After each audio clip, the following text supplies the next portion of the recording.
right. Welcome, fellow Mythruna fans, for another weekly live stream. I missed last week's live stream because I had the COVID.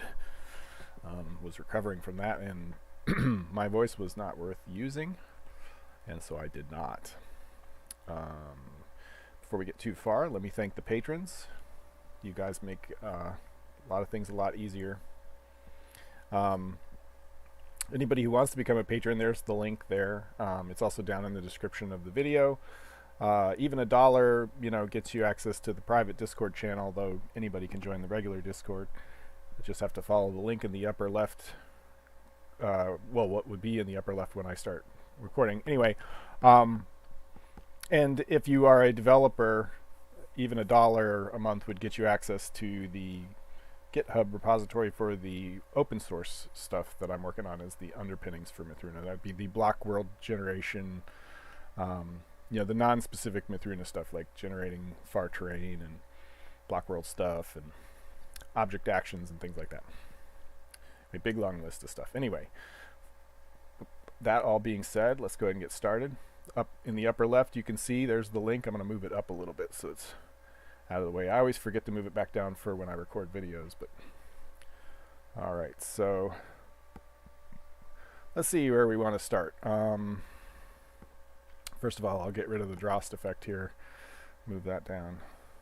Let me get my little panel that doesn't actually work but makes me feel better and for some reason stopped popping out. I don't know why. Anyway, welcome everyone to the first live stream of the new year. And without further ado, let's get started. I think I'll run the game and talk about what I did over the last 2 weeks, which is a lot of stuff.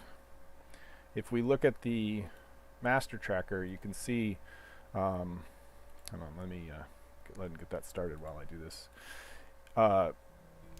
Between Halloween and Thanksgiving, whatever point system you want to use, I did 4,000 points. Now, between Thanksgiving and today, I've done 7,920 points. Now, I'm still way shy of, whatever tasking that I had overloaded myself.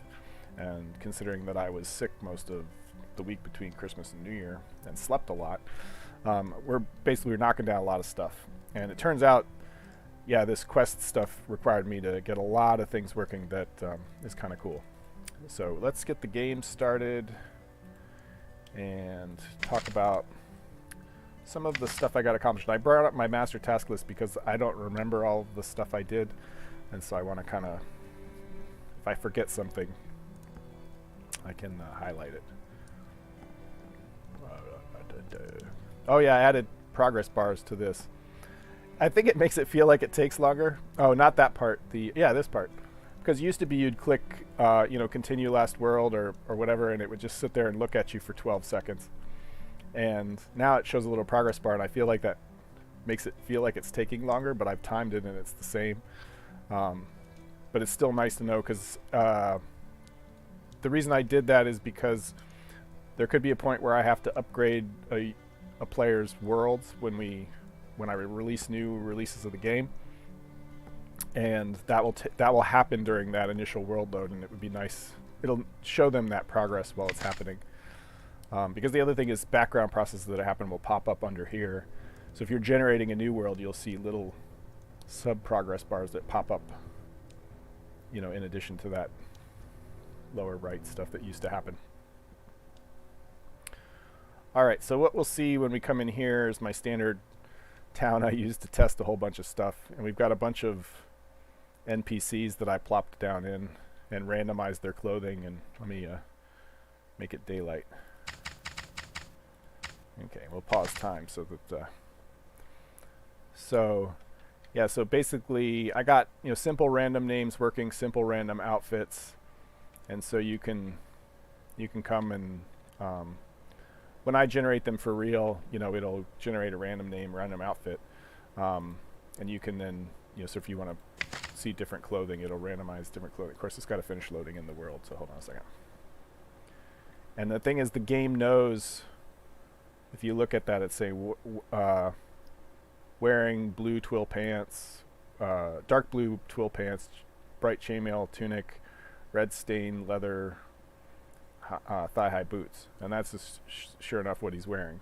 The idea being that there might be some quests where you talk to an NPC and he tells you to go talk to so-and-so in some other town, and he might be able to give you a description of what so looks like, because the game knows what the NPCs are wearing, even though it's randomized clothing. And so if we randomize his clothing again, and now it says, he's wearing a dark yellow wool pants, yep. Dark pink wool tunic, yep. Green stained leather boots, yep. And a dark aged leather bracers, yep. That's what he's wearing, dark aged leather. So anyway, it's kind of cool. That's a ridiculous outfit, so let's change it. Yeah, that's okay. Not great, but better. Anyway, so they do that, and as before, I basically still got that stuff where we left off before from 2 weeks ago. I haven't really changed that much. One new thing added just today is the journal, where you can go and the interaction parts, you can click on there, and it's interacting with the back end, but I haven't hooked it up to actual quests yet. I just wanted to make sure the UI was all working, because that doesn't do anything. And that can be brought up with the J key, just like the M for map, J for journal. Oh yeah, and there's a anyway, there's still bugs related to this. Yeah, because the enable disables, it's hooking into the dialogue system. I literally just got this all working like 10 minutes before the live stream, so still some bugs to work out there. But what happens here is when this pops up, it's actually running scripts on the player to get the active quests, and then when you click on a quest, it calls this get quest info, and that sends the information back. And so that's what this was testing. What else? So we talked about random clothing. Oh, the other thing, as you approach structures, when the world is generated, it puts down triggers for all of the structures and towns that generate. So it says it's approaching, you can see it says it's approaching struct test building 1. That's basically this structure right here. So we're approaching that, and as we enter its radius, it will tell us we entered that. And so if we walk over here, we're approaching that one. We just left that one, and now we've entered this one. So the game has basically triggers set up on the world, and there's one for the town too. So like if we fly far enough away from the town, it will say we've exited the town limits, which is basically just a big cube around the town. And if we go far enough, it'll say we're leaving the town. So there's sort of a round radius around the town to say when we're approaching the town. And normally that would be, if you're walking on the ground. And then as you enter the town, you get the town limits. And so these are things that I can use to generate quests, or to tell when a quest is completed, or when we generate these quests, we can put down triggers so that the player is, because the idea being, if I talk to this guy and he says, yeah, go find my axe, it's in, the temple northeast of town or whatever, as you approach that temple, the game can tell you, oh, this is the temple that Zareth told me about. And so then oh, okay, this is the place where I go look for the axe. And that way, if you don't find the axe, you can say, oh, maybe somebody else picked it up. So the other thing is, I added the ability to drop and pick up. Like so, and here's an interesting bug. If you walk over this stuff, sometimes it shoots you up in the air and sends super thing. So I got one sitting on the table there.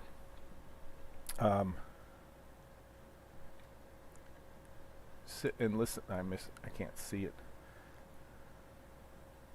But just Pat. Oh man, too bad you can't stay. Nice to see you. Thanks for stopping by. Oh, that's interesting. Okay. Yeah, so now you can pick up the axe, and it shows up in your inventory, and you can drop the axe again, and it'll drop it at your feet. Basically, I was using that to test the other thing, which is I standardized how items are created and placed in the world. I overhauled a whole bunch of the scripting engine to be more consistent. As I said last time, I started creating a Mythruna scripting guide, and so as I've done this, I've sort of say, that was kind of crappy. Maybe we shouldn't have to do that, and have been fixing things as I go. Shooting you in the airbags, yeah, nice. Yeah, I think what happens is I have to look and see what. Actually, I can look right now. When we created that, I don't know what mass we gave it. And in fact, I might... Oh, it probably has its own mass defined in here. So that's something that was also... Huh. No, because this one doesn't have the init. Oh, maybe axe itself does. So this is based on axe. This is the quest axe that's dropped. And it's the only thing you can take and drop at the moment because I don't want players losing their required items or duplicating them by accident. So what was I going to do? Base objects. No, it's test objects. Has the axe in it. Because the axe was what I was using to test chopping down trees. So no, it doesn't have a mass. So that could actually be the problem. When we drop the axe, we placed it in the world. Did I give it? Oh, so here, yeah. I gave it a mass of 0.1.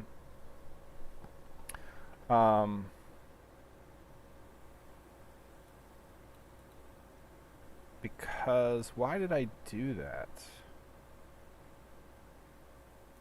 If it didn't... Oh, maybe because it didn't have a mass before. But here, let's do a real quick little bit of research. How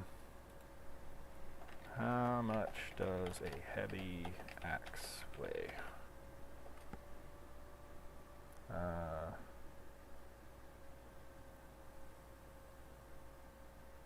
Yeah, so that's not going to help me much because I really want it to be... so say 4 pounds. Well, it's 2 kilograms. Would be like 4.4 pounds, right? Yeah, so we'll do it. It's 2 kilograms, which is better. And so basically, I think... Well, I have to shut the game down to make that happen. So let's fix this real quick. So we'll make it 2. But I think that's why, as we run over it... Yeah, so 4 pounds. So yeah, I mean, basically, these axes are supposed to be used to chop down trees, and if you held one in your hand, they're fairly large, I think. Like if we look at Fade from the outside, that's a big axe right there. That's for chopping trees down, right? So 4 pounds, and considering that it's probably made out of non-space age materials. Anyway, so let's re-equip my test wand. Put back in here. So anyway, once I've reset the game, if I take that, it'll fix the weight. I think that's what's happening is that Fade weighs like 60 kilograms, which is not accurate, but that was just something I set for everybody. And then this weighs 0.1, which means we're kicking it all around, and while it's trapped in our feet, like we can run super fast because it's basically getting such giant impulses and then imparting them back on us. And our physics is already weird because we're being controlled by the player and not directly... Well, we are controlled with forces, but it's a little weird when you're a player because... and even NPCs because we keep them right side up. Yeah, every now and then these guys, every time the game starts up, they walk a little forward, and so I have to go and herd them back up into groups every now and then. And still I miss my I miss my Gafen, so sometimes I place one down just for fun. And he'll come and mess with everybody too. But so I re-herd them up because what happens is they end up walking forward, and that's what happened to these guys. They all fell into the pits because they walked a little too far forward, and so I built these little barriers to keep them from running away. I need to change their AI so that they pick a specific place and come back to it. Anyway, I'm rambling. Let's check the. See, what did I do? I did a lot of background stuff, basically solidifying.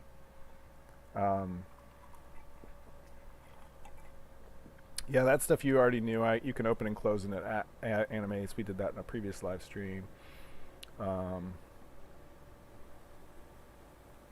Oh, the Gafin's lonely. Where'd he go? Oh, he fell. Where's he going?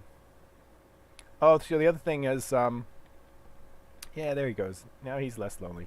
And you can now, there's this user interface stuff where you can turn on status text and debug text. Whoops. So the debug text is this guy, so you can see what these guys are thinking. Right now he's just idle, but it would have said that he was trying to flock to me or flock to somebody to get less lonely.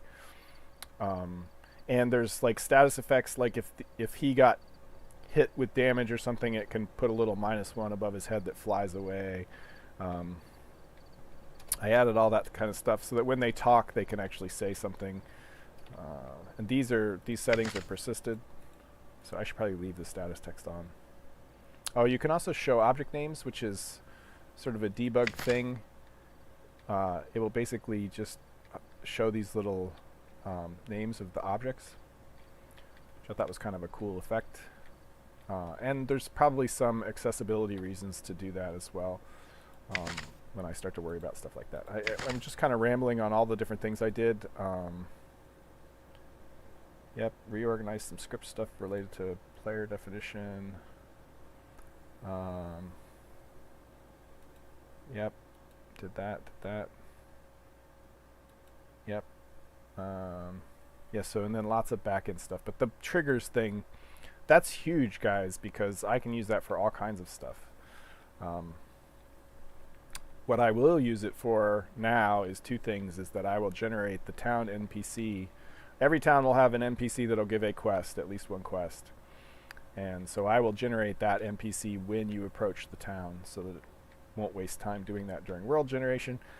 And then the other thing I will use it for is when we get a quest from the NPC, I will place a trigger down whenever we pick out the target location. I mean, right now they're just picking someplace around here, and so we can test.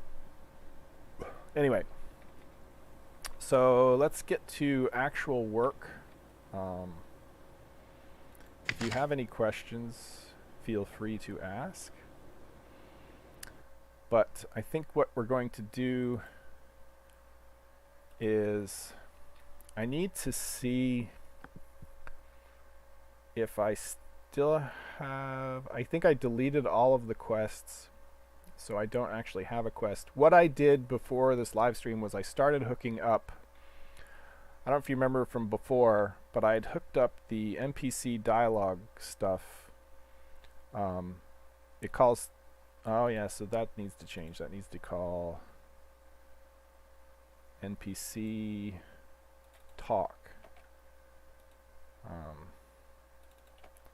So I basically started moving these over to this quest dialog test.groovy, which is a reloadable Groovy file. So these guys will delegate over to that so that we can start the game and edit the stuff as we go.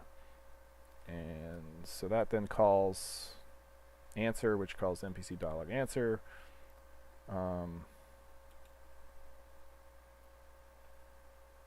Yeah, see, that's not right. That's in fact, I can probably get rid of this. The other thing I wanted to do was, here is how the player... Yeah, so here's all the approaching trigger stuff that can be scripted right now. It's just echoing that stuff. What it's really supposed to do is call the trigger on the target.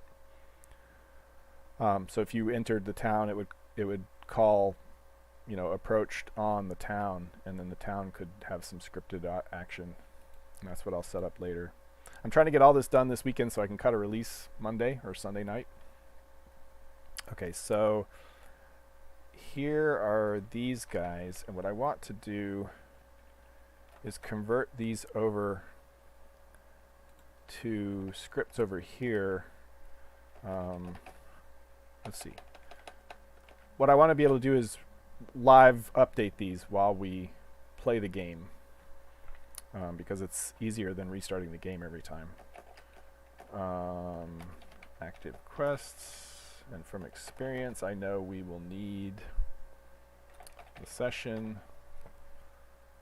we will need self, we will need page and size just in case, and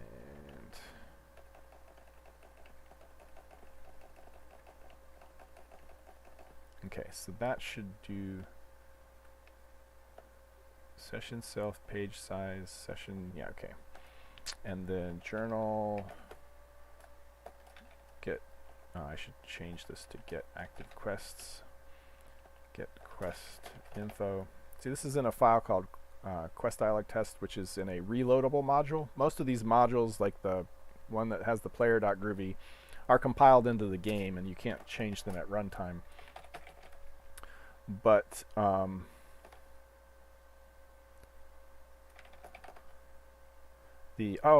can actually show you another thing I did. So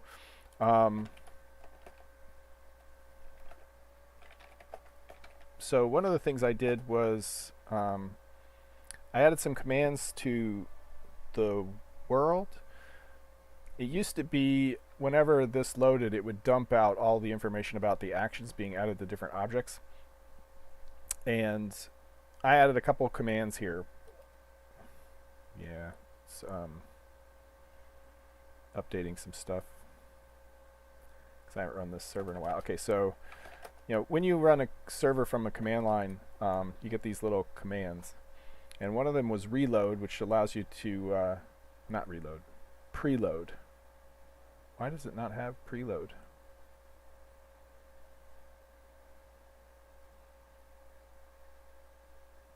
Did that I'm not going to run it. Preload takes a really long time, but that was a way I could time how long world generation took, so that as I was making changes I could make sure I wasn't. But the other one is dump types, and what that will do is it will write this file out to the disk. Come on. Come on. What is it? Object types. So basically it dumps all of the configured types and what their different actions are and any of the variables they've defined. And so this can be used to document it. It tells you what, you know, actions, what arguments they take, and so on. Super useful for debugging things and finding out what you're allowed to call, and so on and so forth. Quest entity. Okay, so 1, 2, 3, 4, 1, 2, 3, 4. So if I do this right, my little fake, say I just basically faked all this stuff, it's not actually getting real quests and things. Journal who is, but it's all set up to be hooked up. Session self person, the thing you're saying who is for. And so we'll test this real quick, and then we should be able to then, I'm not going to actually hook up abandoned quest. I don't think you guys will be able to get enough quests. That'll be a trick, right? Try to get enough quests that you'd really want an abandoned quest, because the user interface will only hold so much, right? Okay, so that's that. And so then we can go over to here and call journal get active quests session self page size, comment all this stuff out, call journal get quest info session self quest entity. So session and self, session and self are basically prefabs. They're provided to all actions. They're part of that actions environment that it can run in, and session is basically ways for it to talk back to the player or the thing running the action. In this case, we can show dialogue prompts, or we can echo things to their console, that kind of thing. oops, and then the self is whatever object this action is being run on. So get quest info is called on an object, and that's what self is. In this case, it's the player or the player's journal, but right now the player's journal is the player. Someday there'll be a separate object inside the player that's their journal. Who is session, self, person. And if I didn't pass in session and self, I wouldn't know that over here, because these are just regular closures, or I'm going to call them quote-unquote methods, kind of in the scripting environment. That's all groovy stuff. Okay, journal, abandon quest, session, self, quest. So this little trip down wiring lane should have gotten me to the point where, whoops.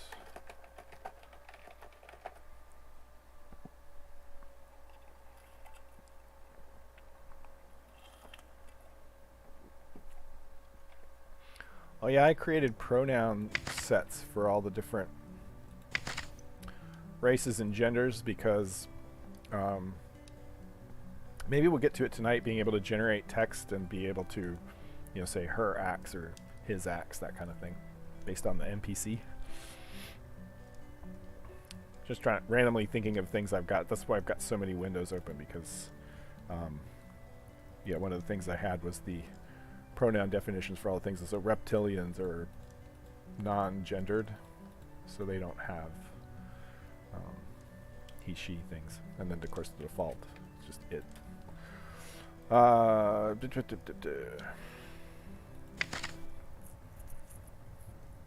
Yeah, it turned out quests was a very interesting thread to pull to get a lot of stuff built.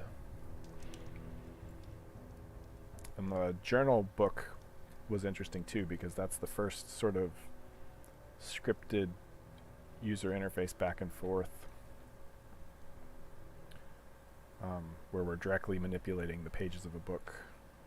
And this is a temporary this is a temporary interface. By the way, that worked, which means it hooked up correctly. Because eventually there will be a real 3D book that opens up, and that UI is not something I want to deal with right now.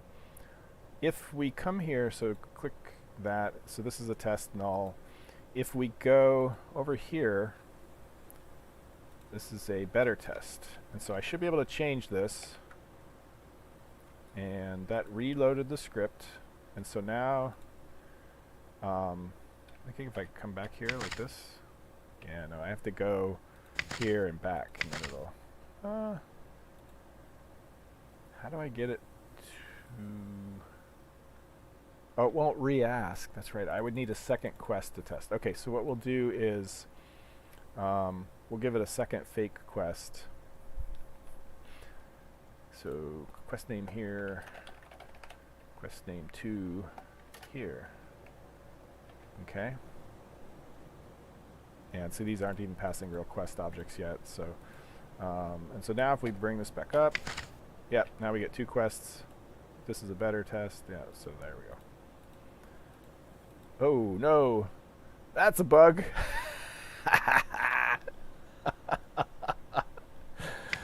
Oh boy. Oh no. Okay, that's worth the button panel's not getting cleared. Okay, that one's, I have to shut that down. That's a real code problem. But yes, so many design documents written. You know, in addition to the quest MVP, which I left off for, yeah, we got relative locations I've got to build. You know, the journal UI. You know, see all these things say 2024. Did the quest? Yeah, sort of. What it is in here. Every time you come in, yeah. So here we need to say buttons clear children. So every time the script would send it a new set of options, it would just add those to the end. The description is already fixed, and so that's why it didn't do it there. Okay, so that should have fixed that. And so what we'll do real quick, oops, Mr. T. Not Mr. T, but missed a T. Mr. Coding, coding, coding, keep those programs coding. Keep that data loading, live stream. Sorry. Alright, so now I think we should be able to keep it running. And so what we'll do, I think, is we'll get the NPC to create us a quest.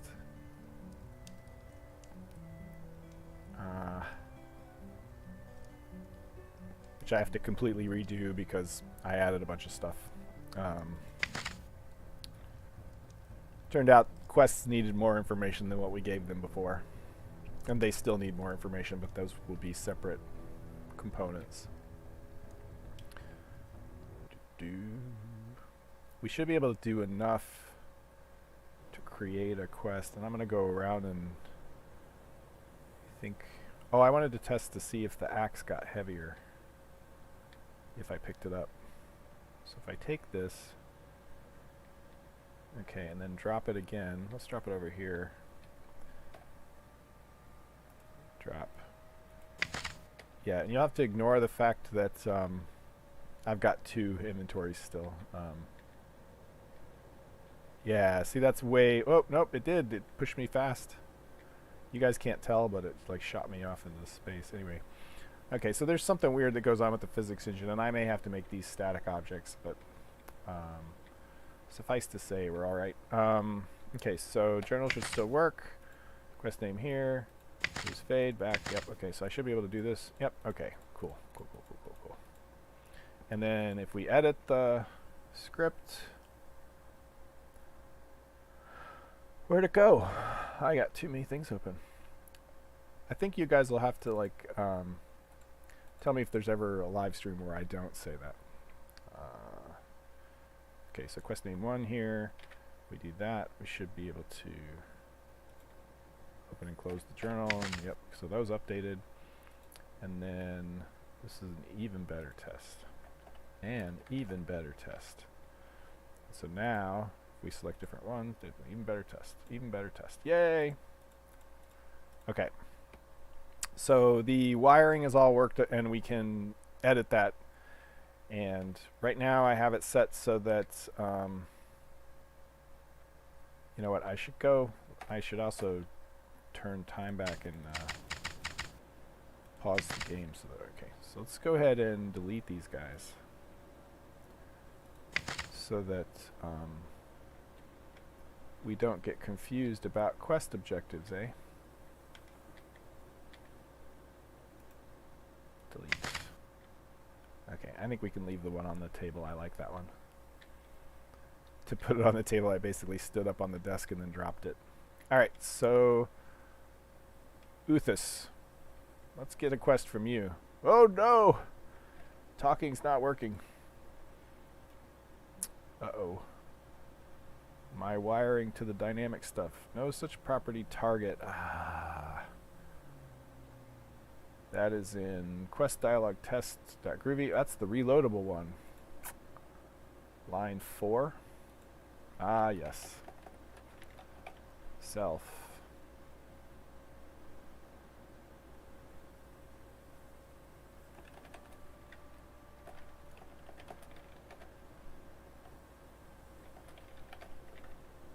Okay, so that's reloaded. Now we should be able to talk to him. Oh, see, that's the beauty of wiring that up dynamically. And eventually, you know, I'll wire it over, but right now it's really convenient. It's too fine a day for... Hi, I'm Fade. Hi, I'm Uthus. Hi, Uthus. You said something about trouble, and that's where we would give him a quest. Okay. Oops. Okay. So I want to be able to come over here. And we need to change how... So we should have seen show prop test the wiring. Yeah, we did. I remember. So we can comment that out. We see if we already have a quest,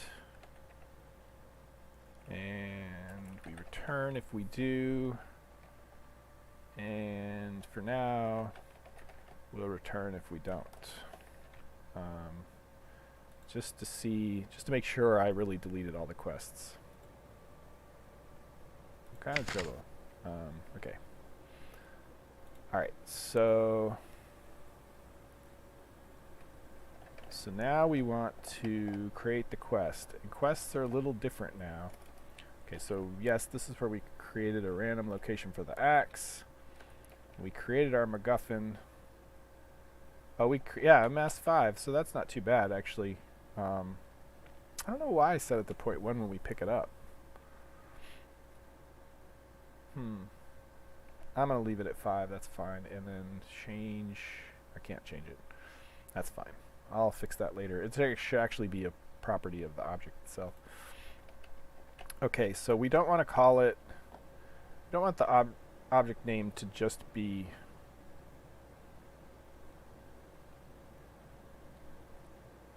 that. We can make its name... Thing is, we want to... like, I'm looking ahead to... generating text, and we don't want to call it, Uthas's axe every time. We want to be able to call it an axe, right? Maybe we can call it an aged axe, right? And so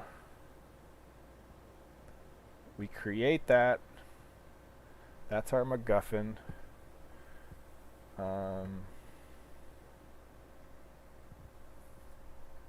And yeah, so we don't have to create the shape and all that stuff anymore because that's automatic. Basically the axe type, we say new instance. That's the new thing I did. Okay, so now the quest stuff is different than it was before.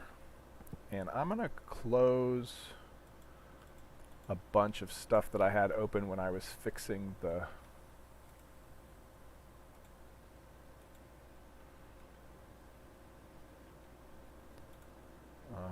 yeah, that way we can get to this stuff a little easier. Quest now needs the creation time. Okay, so basically we're good here.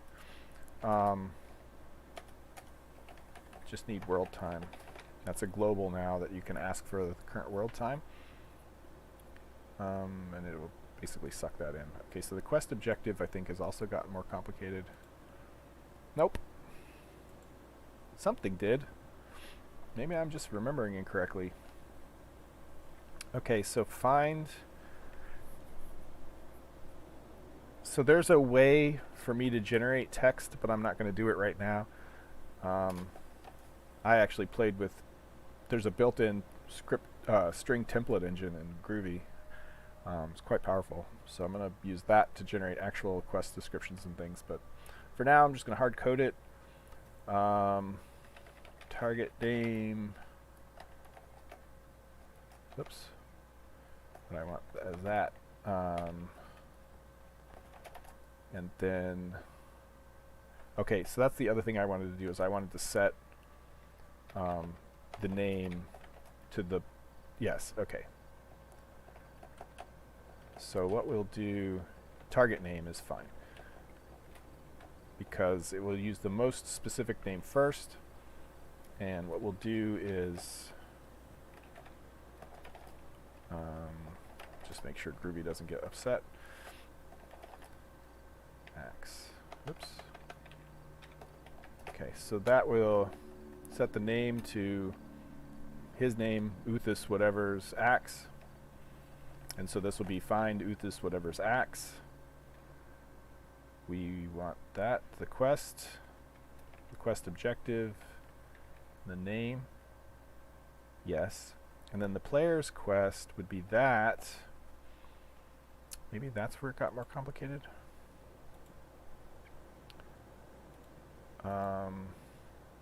Create child. Yeah, I need to do world time. But it's not really more complicated, is it?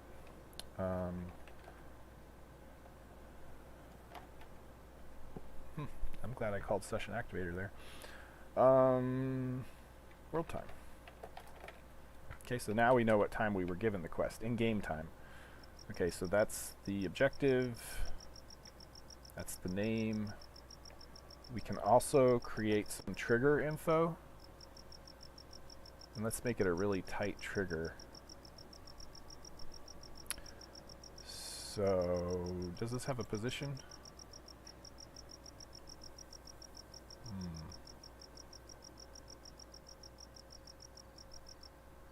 No, but we could give it one.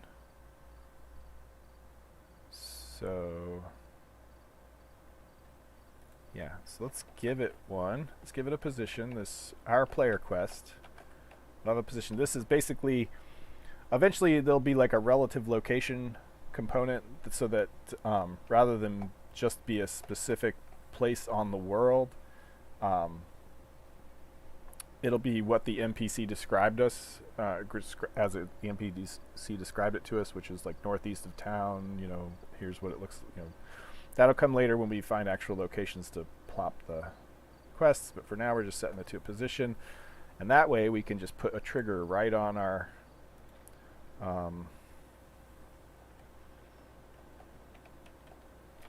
right on. That's interesting, you make me do the tile ID. Huh. Okay.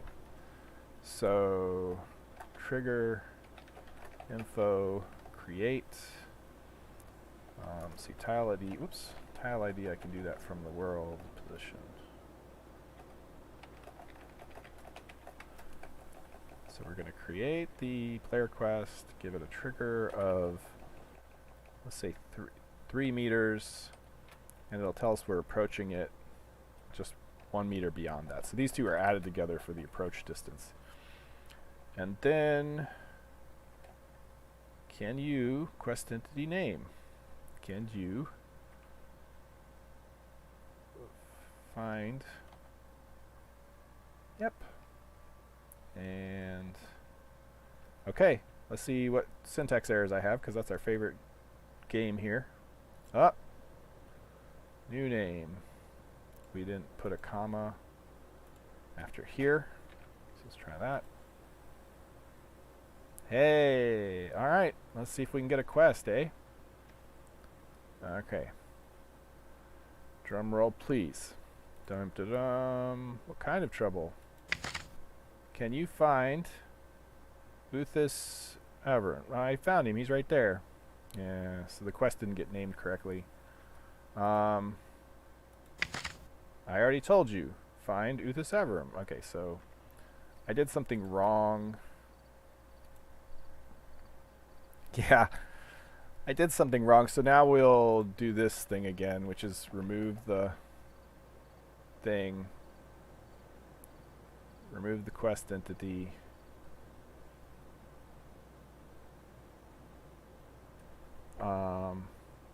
We don't want to just remove the quest entity. We want to remove our quest.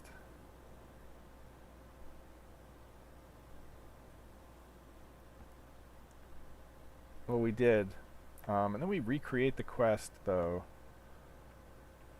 That's a problem. So if we're going to clean up our quest entity, we also need to clean up the quest. So quest entity has a quest parent. So let's say log go moving quest entity name. Yep, do that. Oh, before we do that, we need to get the parent, which is quest entity quest parent quest. Okay, so we'll remove that. Oop. And we'll remove parent. Okay, blink. Is that going to work? Okay, so now it will, oh, and still return, because we want to be able to make sure everything, want to ask twice. Okay, so let's ask him again. What kind of trouble? I already told you. Oh, it didn't remove it.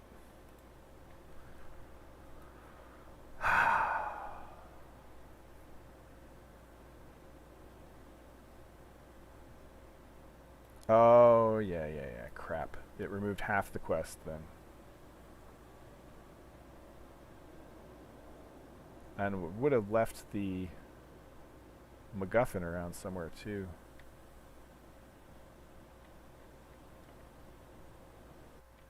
Or maybe it didn't finish giving us the quest. Huh. Alright. Alright. So... yeah, so basically, unfortunately from this script,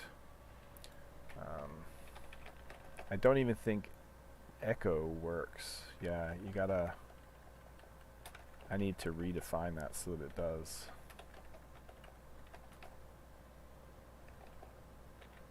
Alright, let's see what happens if I do this again. What kind of trouble? I already told you. Okay, so removing... and did it give me another error? It did. Can get property name on null object. Okay, so it didn't have a parent.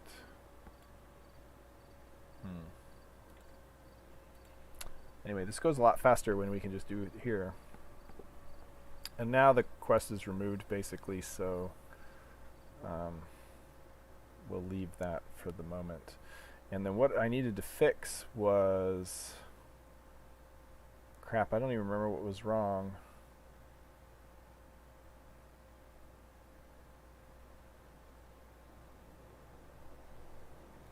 Let me make sure create child is doing the right thing. Parent quest. Parent quest, yes. Okay, so that should have a parent quest. And why didn't it find... oops. Yep, this is the right place. Okay, so we were finding... we were finding the quest where the quest giver was the target, but we actually want to know... we want to remove our own as well. We don't want to... so the NPC creates a quest, and then it gives us a child of that quest. So there's kind of like two levels, and here I was kind of removing one, pretending it was the other. And this is the one, this is the NPC here. So we were trying to get the... what I want is to find the one... I also want to find the one that I was given. Oh, I can't... this I can't change. Okay. Yeah, so basically, this is actually okay. The way I have this written, it will... if I keep calling it, it will remove each one of them eventually. Because the quest giver is the same even for the child. And so here I need to say if parent not equal to null, then we can remove the parent. And so eventually, if we talk to the NPC enough times, it will remove the parent and the child, and we're fine. What kind of trouble? Okay, so there we go. Oh, now I remember what we were doing. We were going to fix the name. Okay, so that should have removed all of them. If not, we'll just keep doing it until it does. So I'm wondering...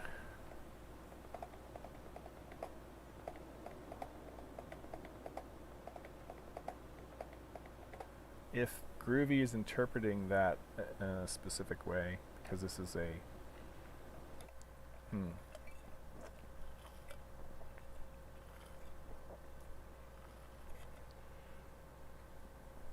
Oh, wait. I did target name. I needed to do MacGuff name.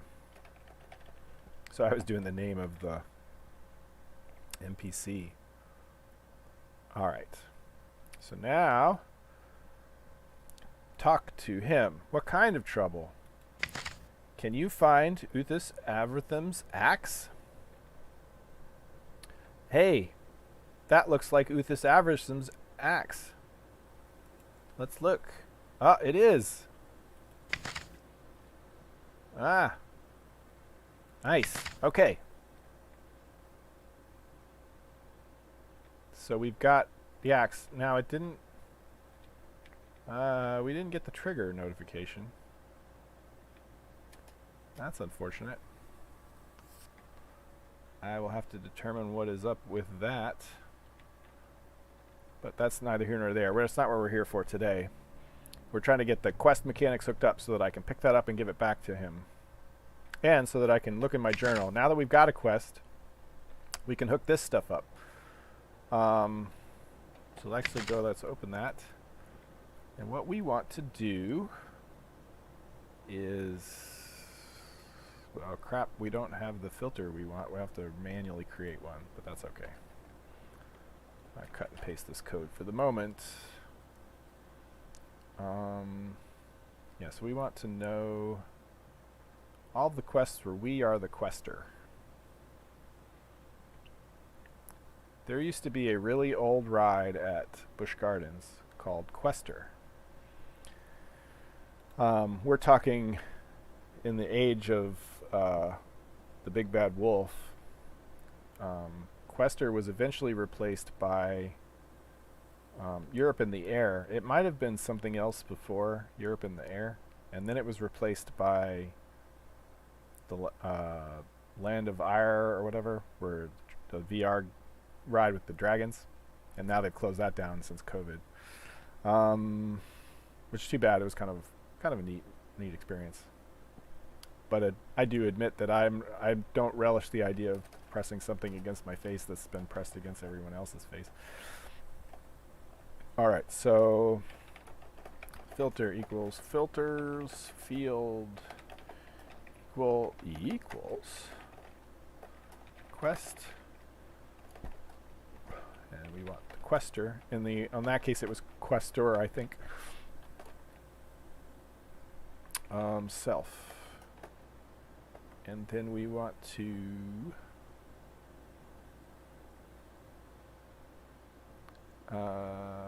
yep, I got it. Find entities, filter things with a quest, each, and I'm just going to make sure we're actually seeing what we want. Let's make sure that's working. Okay. So that should happen whenever we open and close this. Oops. Crap. Okay, so on enable, we get the thing, show prompt. Yep, we got the quest. Okay, cool. So now what we do is this. We put the quest name there. It should be, let's just do like that. And we say quest.name and quest. Woo-hoo-hoo. And then if options is empty, we could say, yeah, no, that's fine. Basically, you have no quests, but there's no reason to point that out. The list will be empty. It should be obvious there are no quests. So now if I go this, look at that. And then we already got, oh, look, it knows who gave it. Yeah, nice. We're getting somewhere. Yeah, so it had already selected that. So here is where we'd want to generate some text. And even this, we'd want to generate some text to explain. But this is enough to know we've got the quest. Yeah, you can't abandon it. Cool. So now we need to work out Uthis having a thing. So eventually these dialogues will be built sort of conditional text.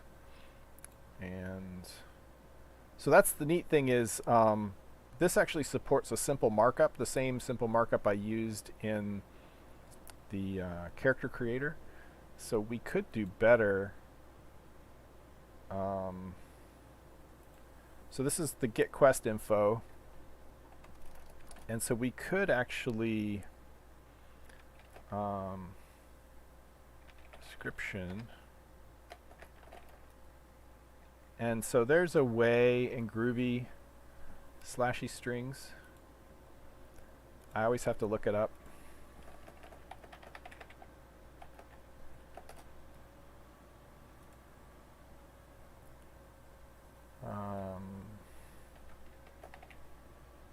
There we go, slashy strings.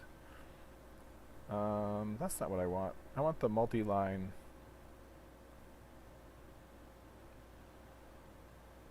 Is that what the... There's a way to do multi-line strings. Slashy strings are multi-line. So yeah, I can do that and that. Okay. So I should be able to say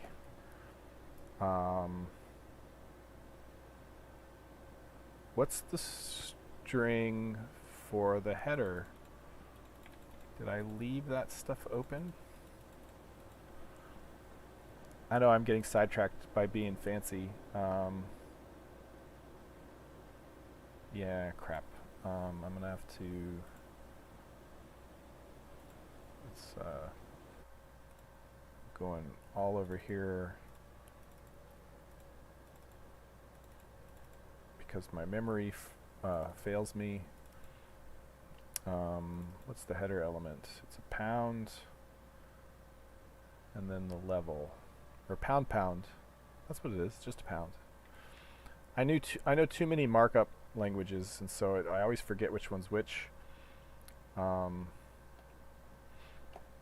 were we? We were making things. So we could say pound. Let's do header 2. Quest entity name. And then we have a new line. This is the quest to... I mean, it's just going to be dumb right now, right? I just wanted to get it working. And so... the quest prefix is how it knows to put it in that little quest panel. So that should be okay. Let's see. Okay, I don't have 2 quests. Okay, should we go... No, it's... Yeah, I don't have 2 quests. Let's get a quest from another NPC. Jashur. Hey, Jashur, what's going on? What kind of trouble do you have? Can you find Jashur's axe? Where did her axe go? Oh, it's right there. Hey, there's Jashur's axe. Can we see? Yep, that's Jashur's. Some of the names are kind of weird, but, you know, whatever. Okay, so now if we pull up the journal, I have 2 quests. Quest entity name. Oh, interesting. Oh, yeah. I'm an idiot. But it didn't pick up the double pound as the header. But this should be...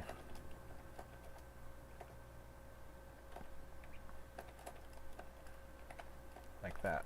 Okay, so that should do that. And then if we go blink, yeah, that's what it is. This is the quest to find. Why isn't it picking up the header? I must have done something wrong. Is it?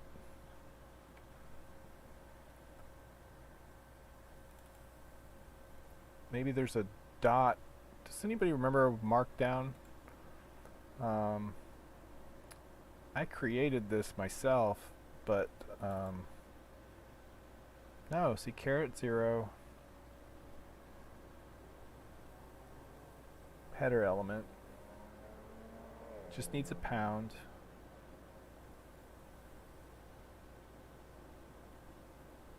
Anyway, that's another problem for another day.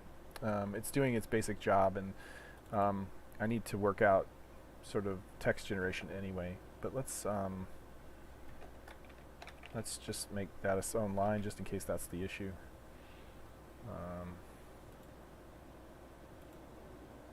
No, it doesn't have a new line there.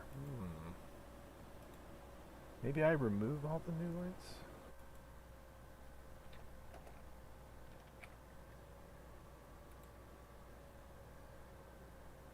Okay, so that's showing me what it is.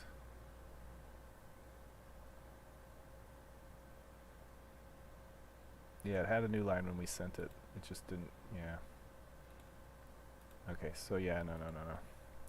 Alright, so I have to work that out. But that's not tonight's problem. If you guys are still even paying attention. Finally, this is the quest to find Uthus Aversum's axe. Okay? And so we got that. We can tell us stuff about Uthus if we really wanted to. That's a problem for another time. Now let's work on how Uthus knows we've got his axe. And so, and maybe we can update the status of the quest when we find the axe. Does the quest objective know? Of course it does.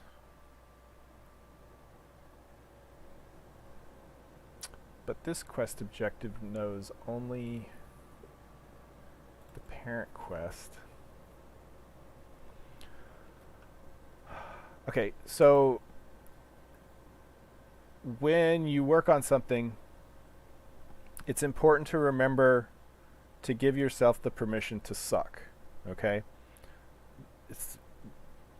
You have permission to do it incorrectly and fix it afterwards. You cannot be paralyzed by what if there's a better way to do this. I had to repeat that to myself repeatedly over these past 2 weeks. It's okay to get it wrong the first time, the second time, the third time, as long as you eventually get it right. And so now I'm talking about modifying the axe itself. The issue is when we pick up the axe. Oh! No, that's not the axe. Shoot. So right at the top, absolutely dumbest version possible. Yeah. Right. So like I get wrapped around what's the best way to do this, and then I end up designing, and really right now I will learn so much more by making this work at all. If I can get the point where you can pick up the axe and it modifies the quest status, and then you hand the axe to the NPC and he marks it off his list and says thank you for bringing me back my axe and takes it out of your inventory and so on and so forth, and then the quest is no longer in your quest list. If I can get all that working, the scripts are going to be ugly as hell. But I do that quest, I do a second quest, and suddenly now I start to see the patterns, and I can fix things. So okay, so here's where we really want to put our quest hooks. And so what I'm going to do is let's quest item on taken and figure out what we want to pass to this. I think we want to pass the session and the container and the object, or just session and object should be enough. Session, self,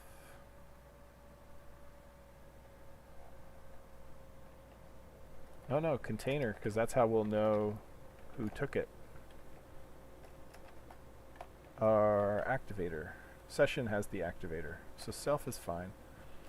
Log and quest item taken, self name. Okay. Now that'll make that script hook, which actually won't help us. We're set up to call it.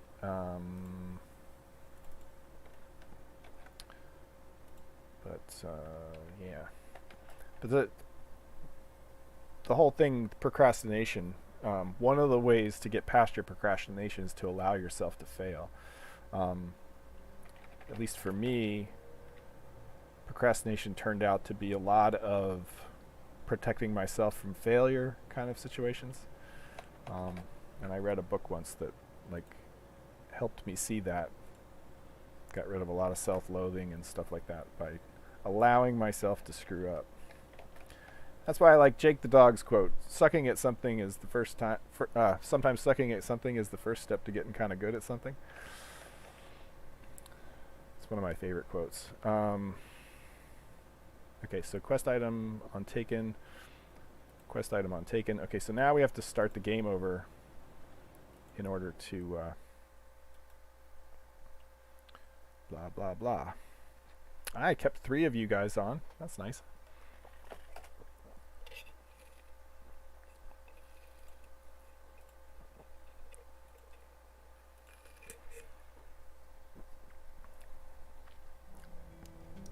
Somebody bring up a stopwatch. 1001, 1002, 1003, 1004, 1005, 1006, 1007, 1008, 1009, 1010, 1011, 1012, 1013, 1014.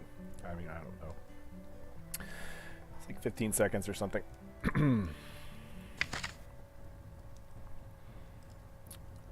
It's funny because this goes much faster.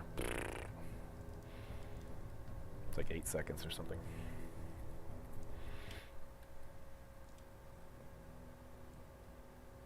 Are we at night again? Yeah, we stayed in the game long enough to have the... Oh, but the sun's coming up, right? Yep. So we have to bump it up a little bit. Pause. Okay, so there's an axe over there. And I was hoping we would get the trigger. I have to check what's going on with the triggers. It's possible I put it in the wrong place. Anyway. So I picked up that... Oh no, I didn't pick it up. Yeah, so see, we should be triggering... Anyway, we never clean them up anyway. Nothing's cleaning up the triggers. So we are going to manually do some things. Okay, first of all, let's make sure that the... let's take it and make sure that that thing was called.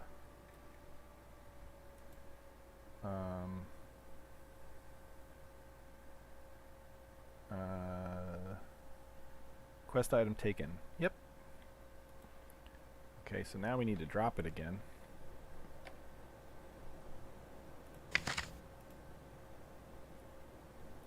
Cop. Okay, so now I'm standing on it. Okay. Now, normally I should not be... When I drop it, so should be able to drop a quest item, but it's convenient for testing. So when the quest item is taken and when it's dropped, again, we would need to update the quest status to say that we don't have it anymore. But here, when we take the quest item, we really want to call... So see again, get caught in what's the best way? The best way is for these quests we're creating to have their own object type with their own actions, so that when we get quest item taken, we can call that action on the quest itself.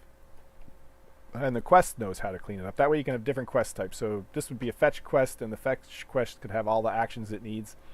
We're going to hand code a lot of stuff, and I'll reorganize this later. Because really this should be... These things should be generic and work with any quest, not just fetch quests. But we only have fetch quests, so this is what we'll implement now. And I'm willing to keep going on this for another 15, 20 minutes to see if we can get this working, if you guys are willing to stick around.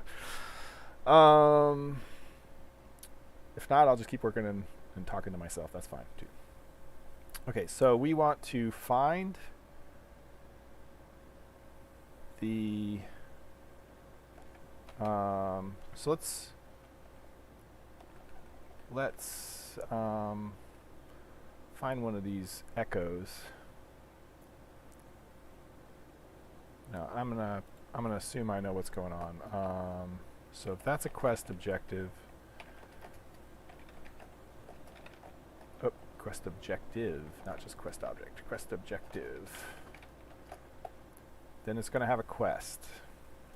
And the quest is going to be the parent quest.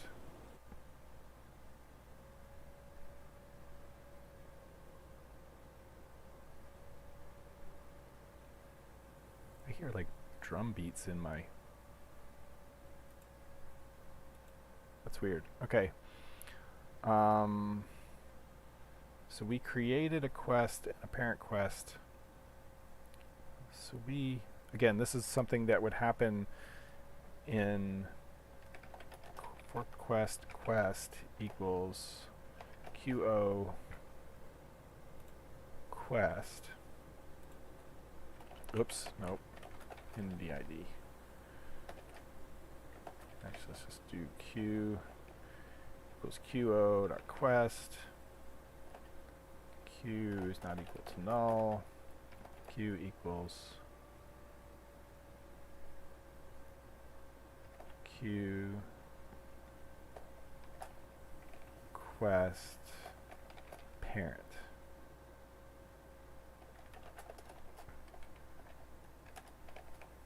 So no, that's not going to work. We want to find... I don't think so. Right, because we created that quest. Yeah, the quest objective is specific to the parent.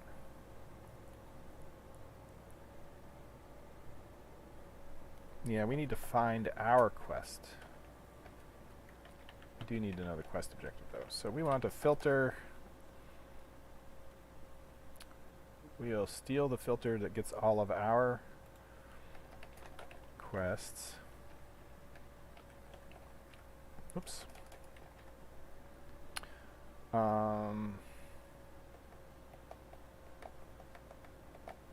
Okay, so filter 1 is where we find our quest, which is resolve entity ID session activator, I think.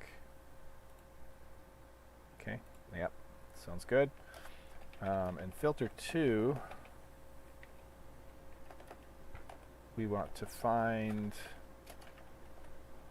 where the parent quest is QO quest, right? So the same, where the parent quest is the quest of the quest objective, right? So this is these who find the child that is us, basically. So the filter is the one that's both of those. Let's see if I got the syntax right. Ta-da. Okay, so now find entities, filter quest, each quest. Okay, and right now we'll just log quest, the title or name. Okay. Okay, so now when I pick that up, it should find my quest and log it at least. Okay, so take it. Boink. Dope. Bad things happened. Can I get property quest on null object at line 127? Okay, so let's make sure I pick that up. I can drop it again. Okay, so line 127. QO is null. Quest item taken. Oh, is quest objective not a...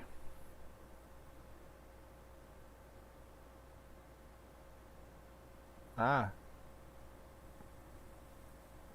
It's on the quest entity itself.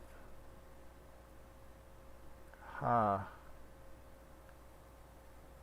So first we have to search for the quest objective. That's right, because a particular item could be the objective of multiple quests. But in this case, so we want to find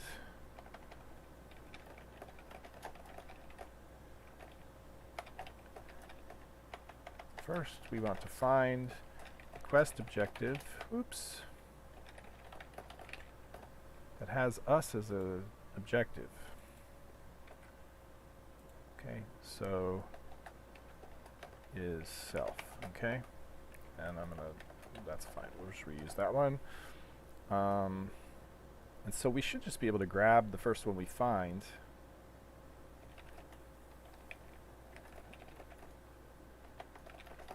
Quest objective equals find entity. Did I create a find entity?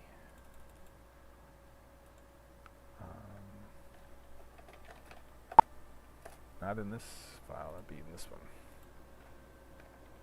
This is where I yep, find entity. So that's a good case for documentation in my script thingy. Filter quest objective. So we just find the quest objective and then do that. So log info found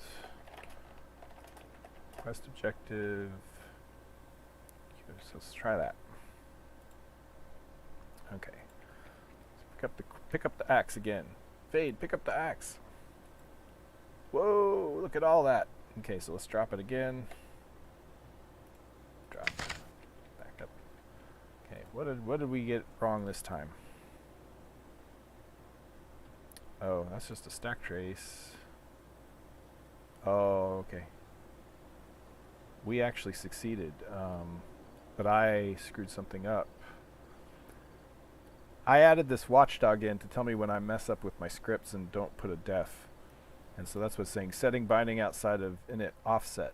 Oh, somebody's, that is in, what script? Base object API 414 is doing bad things. Okay, so base object API, I will fix that right from here. What does it say, 414? Yep, look at that. Okay, so we'll fix that. That'll fix next time. Okay, so that was just a log.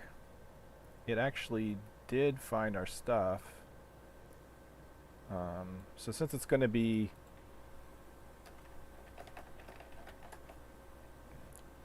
in the midst of garbage, I'm going to make sure we can see it.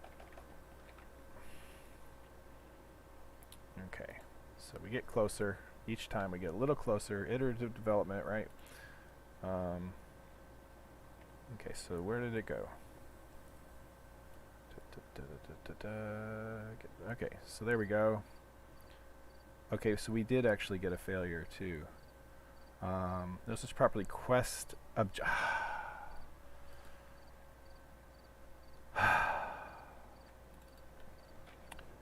Misspelling.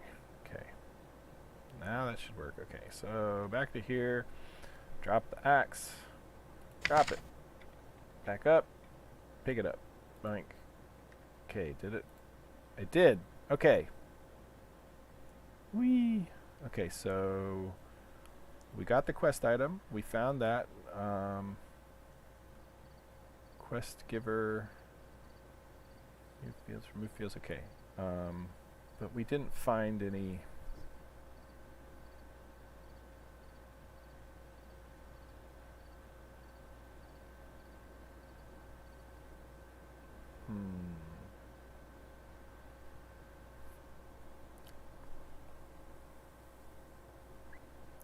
Didn't find any parent quest. Alright, let's add some more debugging. That's all you can do, right? Oops, let's move forward. Drop the axe again. Drop it. Okay. And it's so shiny. So we found that. And log info QO.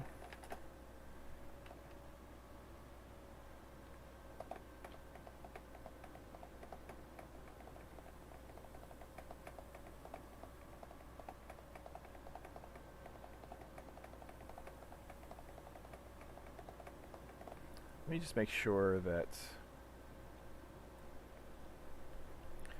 we create the quest for the NPC.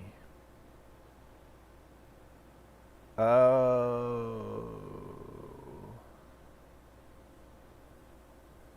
Quest objective is null because the...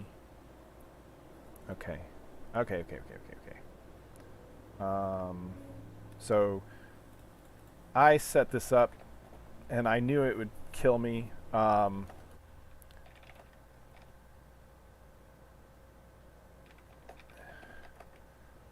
If we...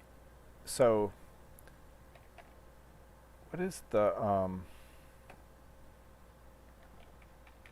I think it's... The Elvis operator is like that. And so if it's...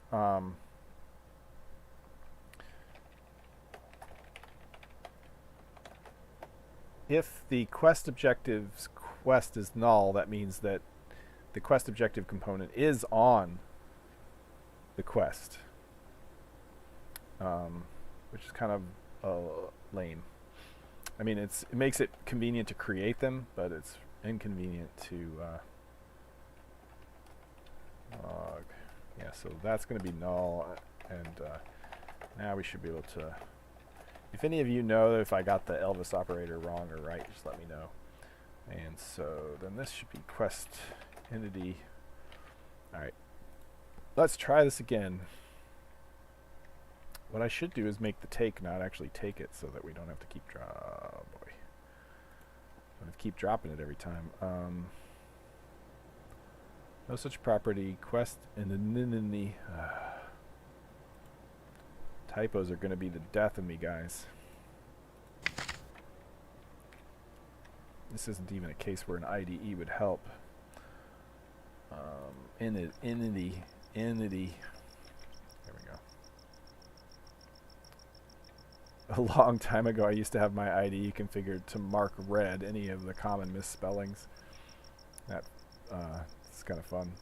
All right, so let's take it again. Boink. Okay, I didn't see a whole bunch of stuff go spraying by. Okay, good. Quest item, found quest. Quest objective, quest is null, so the quest entity is blank. Okay, quest, find... we found the quest! Ha ha ha ha ha! Now let's make sure it's got the parent we expect, because we've got to do some loopy things with that. Legitimately, literally loopy. Okay, so we found it. Yeah, so there should only be one that matches. So then we can say quest equals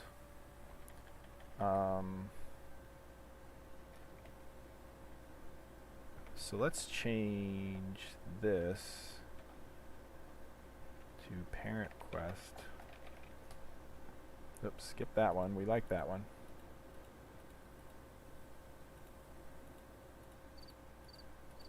Just wait. I should. Yeah. Anyway, here we go. Replace, replace, replace, replace. Okay. Parent quest and child quest equals find entity filter quest.class. Okay, so that will find the one that we got, and so parent should be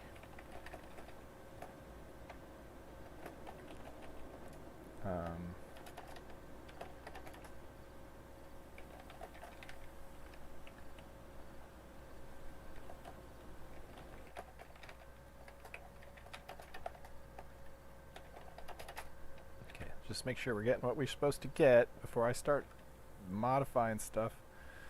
Take... Oh boy, I screwed something up. Now we're down to 2. Alright. No such property quest. Oh, it's child quest. Line 140. Yep. Oh, child quest and parent quest. Hey Ron, how's it going?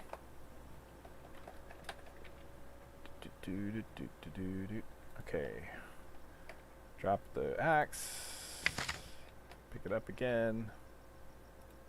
Don't see exceptions. That means we got good output. Oh, Parent is null. That's not good. No, that can't be right, though. I screwed something up.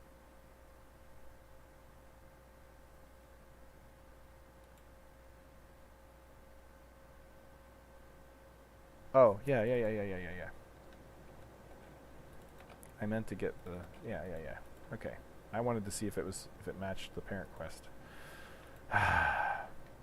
This is like a useless step, too, because I'm already pretty sure I've got everything right. And could proceed to the next part. No. That makes no sense.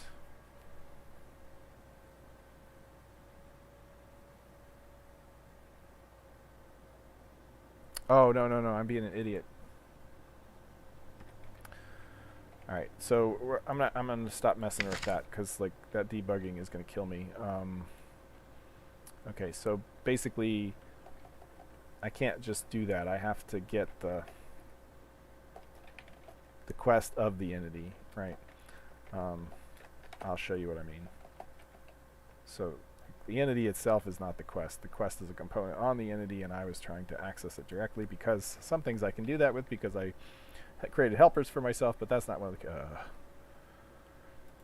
cases. Okay, who doesn't like it? No such property parent for class quest parent quest, of course. See, it's possible that this matters, but I don't think so. Like I said, I think I've already got it right, but it's just a dog with a bone kind of thing that I want to see all the data work right before I move on. Okay, so yes. Okay, so we found our quest item. We found the entity for that. Should we found the quest entity, right? That's the parent. Parent quest entity for the third. So yep, 25318, 25318. So we've got everybody, which means we can update their status, which is the whole point of all of this.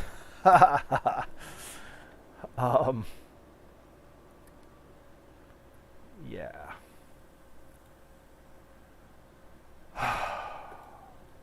So, what we want to do is take a sip of our Pepsi, which we've made last an hour and a half for some reason.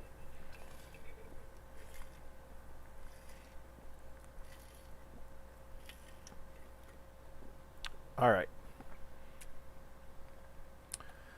So, now we take child quest and we take child quest's quest and we update its status.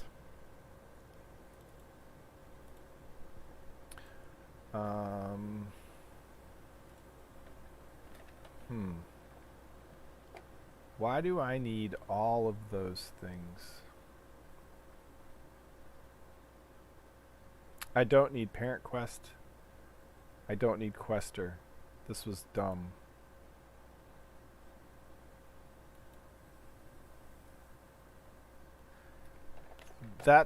I'm sorry, that's dumb enough that I've got to fix it. Which is going to require me to shut down and start up again. Okay, first of all, let's drop our axe. Drop it. Drop it. Okay. Yeah, that's dumb enough that I've got to fix it. The whole point of these update methods is to be easier to use. And I had just cut and pasted the method, so the code to work around that in script would have been super, super ugly.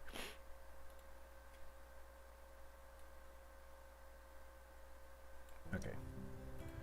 So now we get to watch this one more time. And I've got 4 viewers. Wow. On the hour and a half point of my hour live stream. Well, anybody who showed up new and is in that concurrent viewers list, um,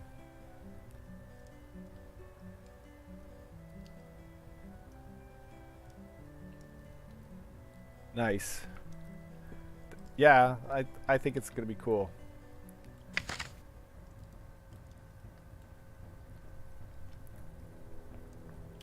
Yeah, and because so one of the things that I added for NPCs is they actually have a first name and a last name. Um, so when you see these, we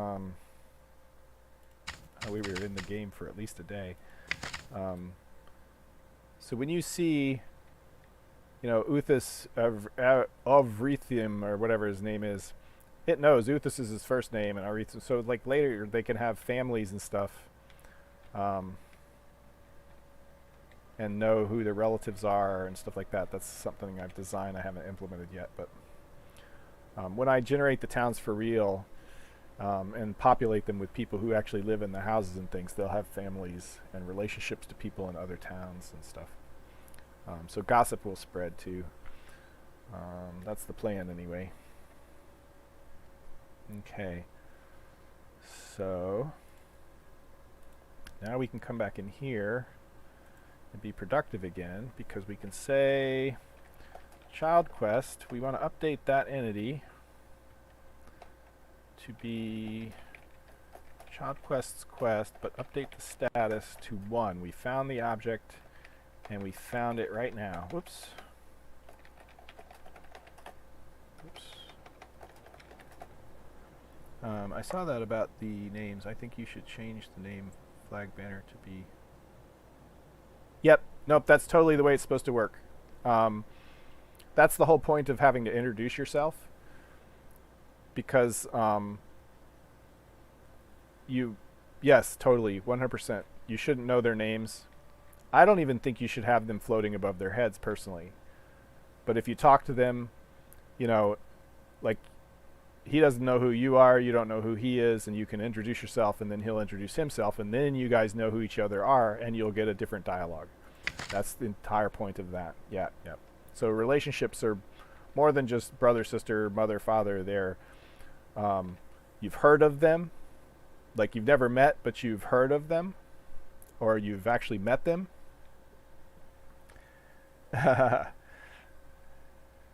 Oakstorm the merchant, yeah. And so then you can be either friends with them or enemies and so on and so forth. So there'll be different relationship statuses.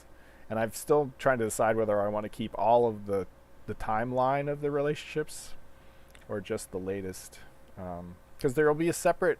So the other thing is your journal eventually will record all of your adventures. And so there's going to be a separate event system that in a tight, compact way records everything you do. So if you approach this town and record, hey, Fade approached the town at such and such date in the game. Fade entered this building at such and such date in the game. Fade met Uthas at such and such time. And it'll keep track of all that stuff so that someday maybe, it could write your story. It'd probably be boring unless generative AI gets to the point where I can feed it all that data and it'll write it out as something that resembles a story. But anyway, it would have all that information. It could tell you your whole story from the time you entered the game, which I think would be kind of cool. So I don't need to keep it for that reason, because that'll keep it in a much tighter fashion. But I still kind of feel like it's important to know you met him 3 weeks ago versus yesterday, kind of thing. Anyway, what was I going to do? I was going to test this. Okay. Yeah, you got me sidetracked talking about stuff that I'm probably going to regret promising someday, but that's okay. This is all on the plan. This is all things I want to do. So hopefully... Yeah, so normally we would check to see... Anyway, normally this quest would update the parent. We'd still have to find the child, which is something I'll have to figure out a convenient way to do, because this is way too much code to do that. Okay, so we take the item, we update the quest status, which means we picked up the item. Basically, different quests they may interpret their status in a different way. In the fetch quests, 0 means nobody's picked up the item. 1 means somebody has picked up the item. And 2, I guess, or maybe, I think -1 is what I'll set it to if the quest is completed, so that it won't appear in your active list anymore or something. Alright, so that should update the status. Okay. When we pick up the thing, if I didn't do it wrong, okay, so we take it. I'm nervous. Take it. Okay. All right. Which one did we pick up? We picked up, crap. Whose axe did we pick up? Jasher. I'm growing, Jasher, the name is growing on me. There's like Fisher and Jasher. I thought they were dumb names when I first heard them, but they're starting to grow on me. And Pivera, too. Some of these names are just ridiculous, but they kind of start to grow on me after a while. And they're definitely memorable, right? Like, yes, there's Fisher, right?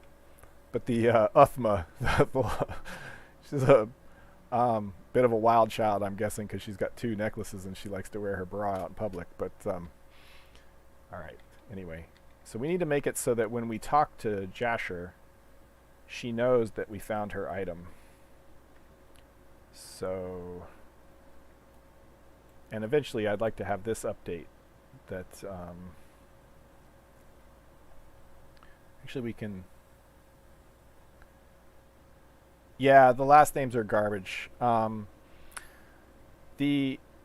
I think, so I looked all around for name generation stuff and I couldn't find the thing I found many years ago, which had a good starter and a starter set of name stems. I couldn't find that stuff, and apparently I didn't save it with old Mythruna except for town names. I eventually found one of those like D&D sheets where it says, you know, if your first initial is this, you know, use this syllable. If your last initial is this, use this syllable. You know, if your date of birth is this, use this, and so on and so forth. And I think in those cases, you know, as a human, you could edit the name once you've gotten it. And so I ended up going through,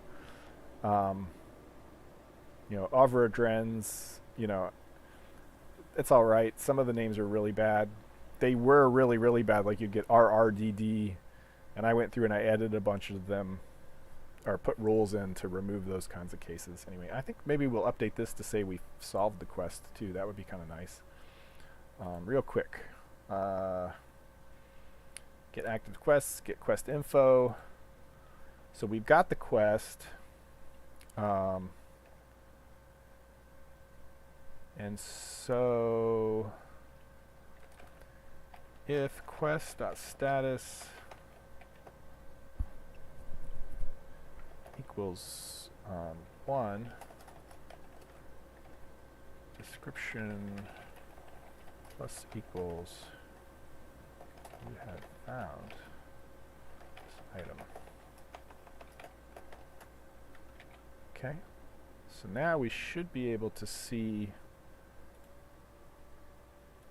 yep, you have found this item. Haha, nice. I still need a way to put carriage returns in there. Or maybe it's 2 carriage returns.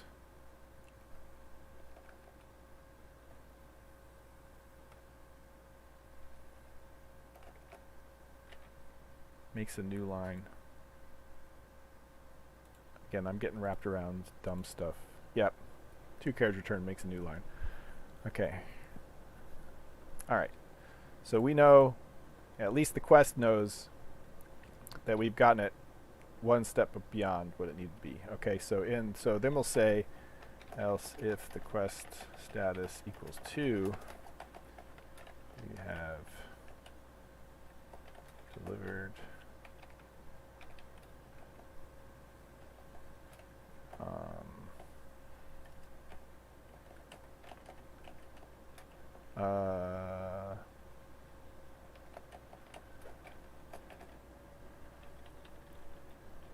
no, so the item. Let's just call it the item. Eventually I can find out what it is and I can fix it. Okay, so we haven't delivered it yet. That's what we got to deal next. Okay, so if we talk to we can actually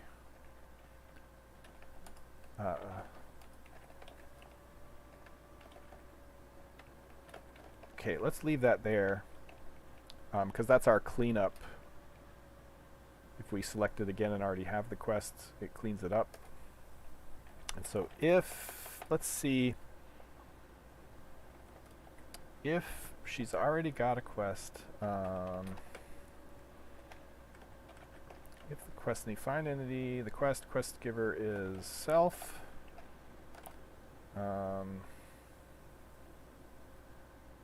If there's already a quest, and if quest entity status equals 1,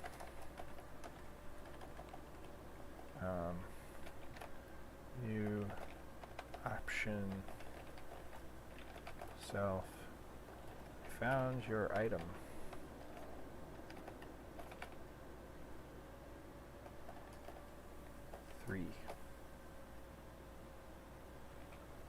Okay, so let's see if when we talk to Jasher, we get that option. Nope.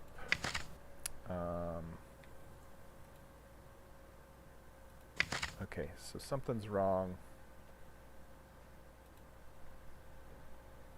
Quest entity.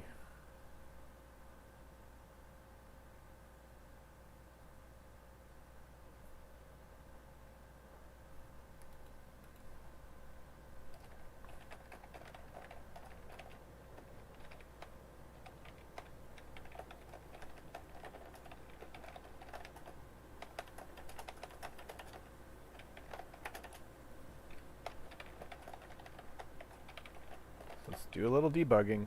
Spend my life putting log messages in things. Okay, so let's click on Jasher again since we found her axe.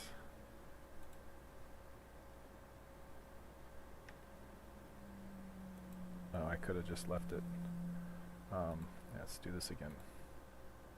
Okay, so found quest entity, and the quest status is 1. Oh, did I get the quest status is 1? Oh, I'm an idiot. I didn't add it to the list. Yeah, I'm so dumb. Alright, it's getting late, right, guys? Okay, I found your item.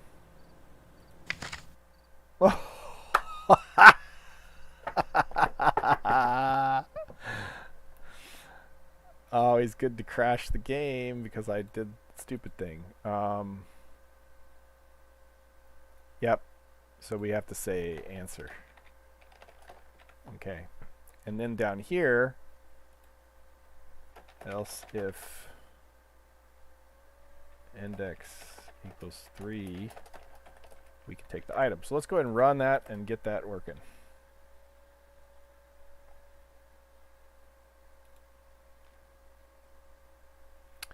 As far as name generation goes, I really liked the path I was going where I was generating them from phonemes.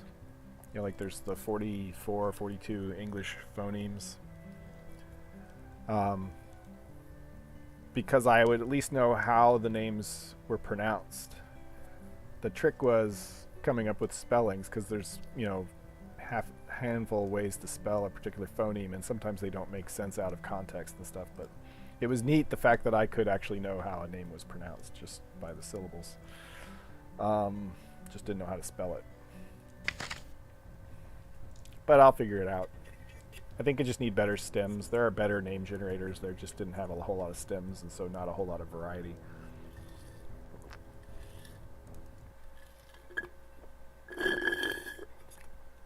And ultimately what I could do is just generate several hundred first and last names and just mix and match them. And then I can add to them as I go. Okay, so we should be able to talk to her. Oops. Talk to her. I found your item. Dialogue answer 3. Okay. Okay, so then for option 3, we want to find the quest objective for the quest. Oh, we should include the quest in the parameters. Oh, I can't. That's unfortunate. Okay, so since she's only giving out one quest at a time,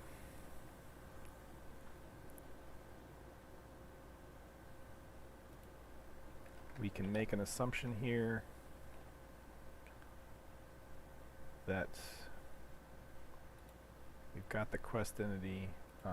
If not quest entity,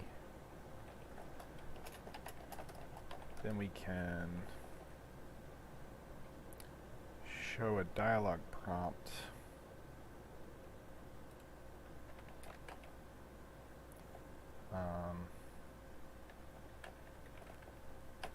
I don't know what you mean, and return. Okay. And so if we do have it, then we can find the quest objective, which should be actually on the quest object. So let's log that.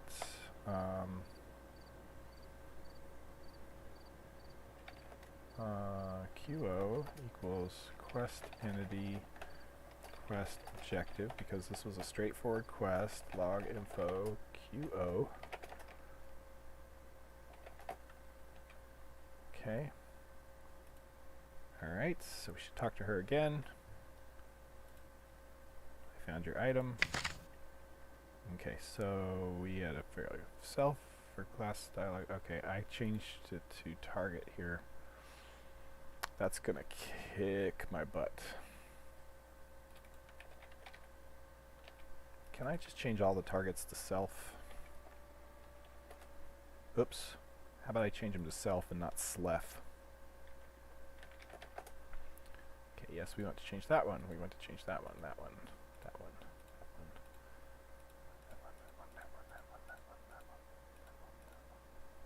that one. Okay. Okay, we're good to go there. Let's try it again. Talk. I found your item. Okay. Quest objective. Yep. So now we know what the entity is.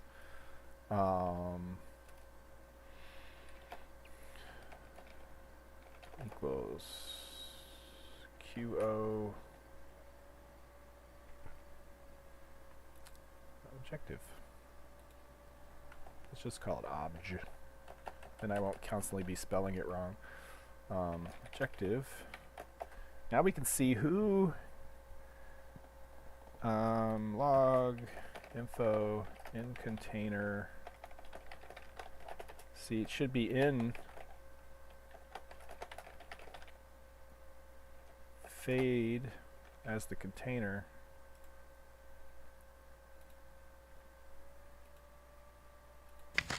Whoops. Okay, so that's not good. In container, or contained in.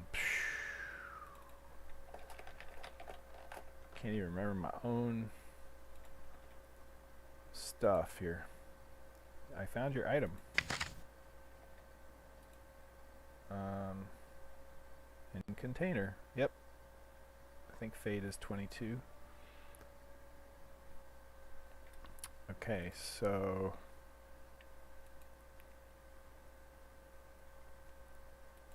if we just remove the item from the world,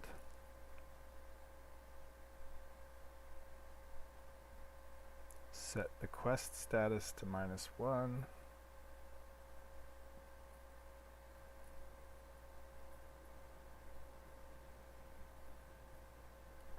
except for I set it to 2. Yeah, we'll just make it 2. Like, I think I had the journal say if it's 2, it's completed. Yeah. So we'll just make 2 completed in this case. But I need a common thing. If it's less than 0, basically, it needs to be... Let's do that. So it gets -1. -1 means we completed it. maybe -2 means we, but basically it's not an active quest anymore. It's a completed quest, which would be in a different list. Okay, so now we need to clean up.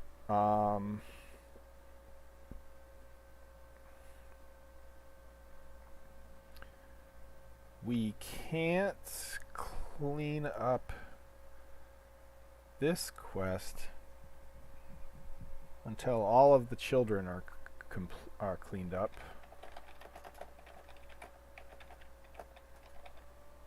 So we want to find all of the children.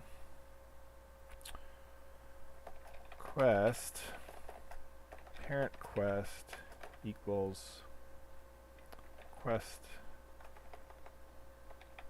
entity, which is just this one for now, but like multiple players could have gotten that same quest. So find entities quest.class filter quest.class each child log the children. Make sure iterative development, guys. Iterative development. Okay, I found your item. Okay. Child. We found that one child. Okay, that's good.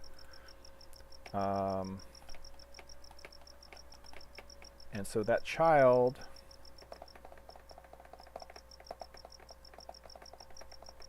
like we should do some amount of making sure that the contained in root matches the child, but I'm not gonna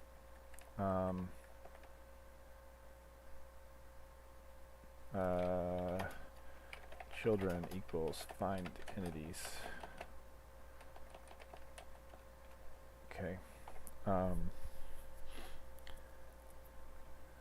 So if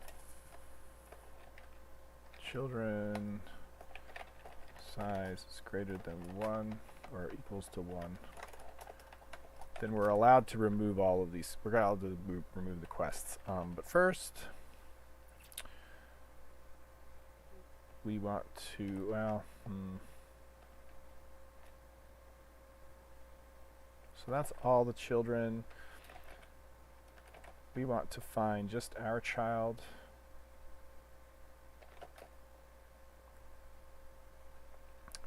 So filter 1. See, I will create more convenience filters for these things. Quester is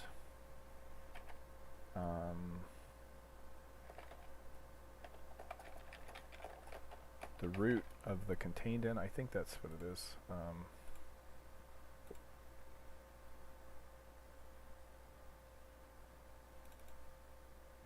Root.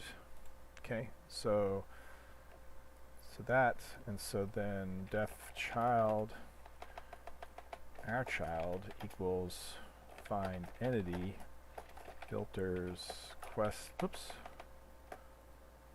And I don't code in the way you do, but watching you for as long as I have, I sure do pick up some good stuff.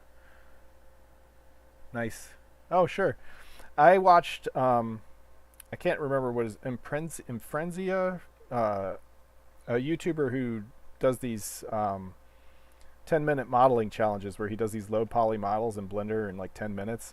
I picked up so much from watching him like rapidly put these things together. My Blender knowledge went up tremendously. I feel like maybe that's kind of like what's going on here. Okay, so login, log, info, our child. I like to stand on firm base, so I iterate a lot if I can. I like to work with something that's already working. I found your item. Okay, so our child. Okay, good. Okay. I think that's right. And actually, if we do this later, because we can update. Okay, so if not our child, don't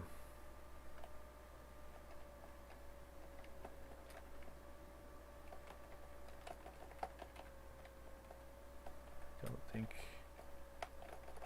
we have it. Something went wrong, we can just say that. And so if we have our child, our child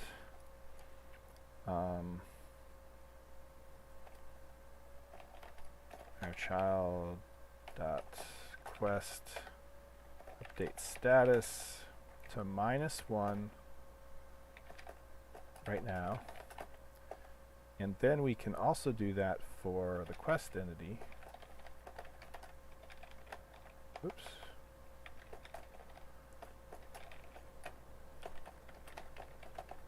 Okay. Okay. So we update both of those. We remove the in container, or contained in, from the object. And then if the children, so now if we get children, it should be if empty. If children is empty, we can remove the quest from, oops. We can remove the quest from, no, maybe we don't want to remove the quest. We could delete the quest. But we definitely want to delete this object, actually. I don't know if I created a, I can check. Why add remove entity? I did. Why add unnecessarily unnecessary technical debt if you can? Oh, but you know what? If we remove the object, that's fine. Basically, we can't ask any questions about it anymore. Obj. Okay, so we remove the object. Okay, we could delete the quest, but we've updated its status at least. And so then we can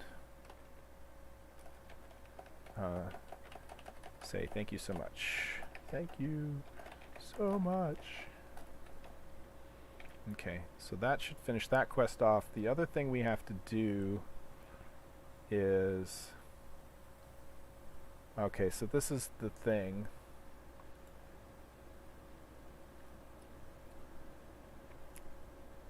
We're going to continue to find that quest entity unless we could change the status. I think we do, for now, want to delete the quest. It just means we can't ask any questions about it anymore.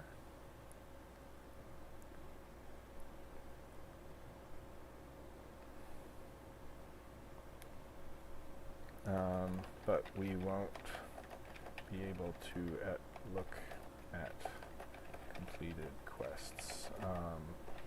Need to let the NPC filter out completed quests. So for now, we'll remove the parent at least, the quest entity. So remove entity, quest entity. And what else did we need to clean up? Well, that'll remove the quest objective because it all went on there. We can leave the child one behind. And we're already filtering out. Are we? Get quests, we're not. We could, if quest status is greater than or equal to 0, then we can keep including it. Okay, so we should be functionally ready to test. So, Jasher, guess what? I found your item. Thank you so much. Okay, so now it should no longer be in our inventory. It is no longer in our inventory. If we check our quests, it is not in our quests anymore. we can still find his axe. And now if we talk to her, she should be able to give us a new quest. What kind of trouble? Nope. Okay. So I'm going to stop it here because it's been 2 hours. But basically it's working and it's not cleaning itself up right. But basically we have working quests, which makes me want to jump. Wahoo! So that's basically the gist of it. Right, open and close. And I'll get you your axe, Uthis. In fact, let's do that right now. Okay, take the axe. I just picked up Uthis' Avrithim's axe. Look, it's in my inventory. If I hover over it, oh, it's an aged axe. Ooh. And if I talk to him, hey, I found your item. Thanks so much.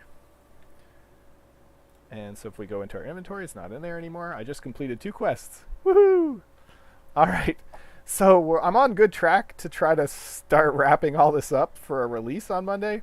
There is the slightest chance that this may be pushed another week as I get into it, because I do want to do some generative text.